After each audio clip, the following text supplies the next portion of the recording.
With that, let's welcome in our panelists. Tim Phillips joins us, Director of Government Affairs and Global Strategies at Nestpoint. Phil Kerpen's here, Principal at Unleash Prosperity. Gentlemen, welcome, and thanks for starting your week off here on National Report. All right, Tim, let's get your thoughts. Less than expected on the jobs report, but the Secretary kind of offers his own explanation why that's the case. What do you make of it? Well, there's a lot of uncertainty. Is the Supreme Court going to overturn the Trump tariffs? What exemptions are going to be out there? We've had a lot of good deals locked in. For example, the American deal with Japan was good for us and opened up their market to our goods. But there is uncertainty, and that's going to weigh on the markets, and I think it's going to weigh on hiring as well. To your point, Tim, you talked about that U.S.-Japan agreement, and I wanted to bring that one up as well with Phil if we can. President Trump signing an executive order officially implementing the U.S.-Japan trade agreement. That executive order states this: under the agreement, the United States will apply a baseline 15% tariff on nearly all Japanese imports entering the United States, alongside separate sector-specific treatment for automobiles and automobile parts, aerospace products, generic pharmaceuticals, and natural resources that are not naturally available or produced in the United States, end quote. So clearly, tariffs have been a back and forth and creating uncertainty in the markets, but here is certainty in this executive order. Phil, can you weigh in on that and what this really means? Is this a good deal for the United States? Well, I think the Japan deal, like the Europe deal and the UK deal, is a positive in that it resolves some of the uncertainty. But I would love to see us get back to zero as the goal for these agreements, not 10 or 15%. But I think what the president's trying to do is keep leverage for additional rounds of negotiations. We've still got a lot of non-tariff barriers with a lot of these countries, including with Japan. And so none of these deals are the end point. They're not the final deal. But what it does that I think is really important is it puts a ceiling on the tariff that we're going to face. And that eliminates a lot of the risk of much higher tariffs that had been on the table.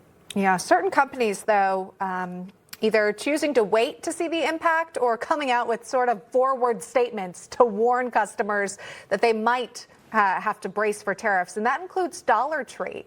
I want to show this. They're getting ahead of the earnings report with this message saying the chief executive, Mike Creedon, writing this: the timing of the impacts of tariffs and our mitigation activities plays out differently than we originally anticipated, and that's a result of the discount retailer shares sales tumbling.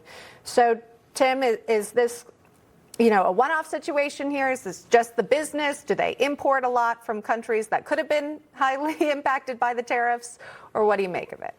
Well, when you actually look at Dollar Tree's economic situation, it's pretty darn good. Same store sales year to date were up 6%. Their net sales over second quarter of last year were up 13 or 12%. They're doing well. However, the market is thinking the tariffs are going to impact Dollar Tree because a lot of their products come from overseas and thus may be subject to the tariffs. So that points out, I think, the uncertainty that Phil and I are both talking about this morning. When you bring in a new level of uncertainty, it does impact the market, even when a company like Dollar Tree in this case has pretty darn good underlying economic fundamentals. All right, interesting point there. I wanted to bring up one of the heated moments here that kind of spills over to economic news. That was the RFK Jr. HHS Secretary hearing on the Senate Finance Committee. The Wall Street Journal reporting that RFK Jr. is planning to announce that use of Kenvue's popular over-the-counter pain medication Tylenol in pregnant women is potentially linked to autism. Remember, he's going to share that soon, and along with the president as well. He teased it. This prompted shares of Kenvue, though, to fall 14%, looking at the story economically. Thoughts on this one, Phil?